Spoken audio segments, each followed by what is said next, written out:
Ким садака берсе, ал кедейчиликтен чыгат.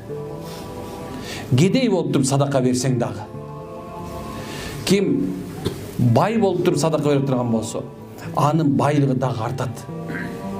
Ким ооруп садака берген болсо, ал оордан айыгат. Ким кыйналып турган садака берип турган болсо, ал кыйынчылыктан чыгат. Садаканы кедей болуп соң берген эчтеген жок болсо, күчүңдү садака кыл. Акылды болуп туруп акчаң болсо, акылыңды садака кыл. Бийлик ээси болуп аткан болсоң, бийлигиңди ошол кадырын сал. Бийлигиңдин кадырын салып туруп садака кылган. Кээ бирлер айтыр, бирөөлөр мечит салып койду, ушундай бир депутат мечит салды, тиги мечит салса, ал араптап келиптир, тигин алып келиптир. Жок, ал ошол бийлигин сарптады. Ошол мүмкүнчүлүгүн ошолор менен тартып алып келип салдырган себебинен алар да сого илешти. Унутпашыбыз керек, субханалла.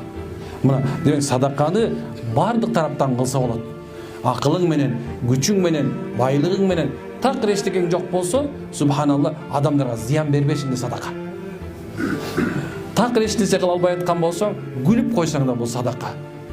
Так эч нерсе кыла албай атсаң, бир кусок нанды аялыңа, балаңа, бир тууганыңа, энеңе бир сооздан салып койсоң да садака. Тууганчылыкты курушуң да садака. Туугандарың сенден качып безип аткан болсо дагы, ошолордун аркасында сени экөөбүз тууганбыз деп жабышып алышың бул садака. Кошунаңа, ал сени керелден ушактап аткан болсо дагы, көрө албай аткан болсо, мейли. Керелден кечке өзүң видео камера тартып алдың, сен үйүңдүн эшигин алып, жанакыларды төгүп атат, мусор төгүп атат, кара дубаларды төгүп атат, сен өлүп кал деп каргап атат.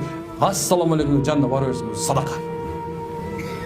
Сен эң чоң садака, сен жек көрүп турган адам менен мамилеңди тоңдошуңуз садаканын садакасы. Эми өзүңө кандай садака кыла аласың? Сөгүнчөк болсоң, тыштап койсоң садака. Тамеки чегип жүргөн болсоң, тыштап койсоң садака. Эгерде арак ичип жүргөн болсоң, тыштап койсоң садака. Ушакчы болсоң, ушакчылыгын токтотуп коюшуң садака. Садака мунун бардыгы тең. Ойлобой эле жөн элечи, садака эмес экен. Жок, садака өзүңө да кыла аласың садака. Кээ бирде отуруп жакшы ниетти, жакшы ойду ойлошуң дагы бул өзүң үчүн садака болуп эсептелет.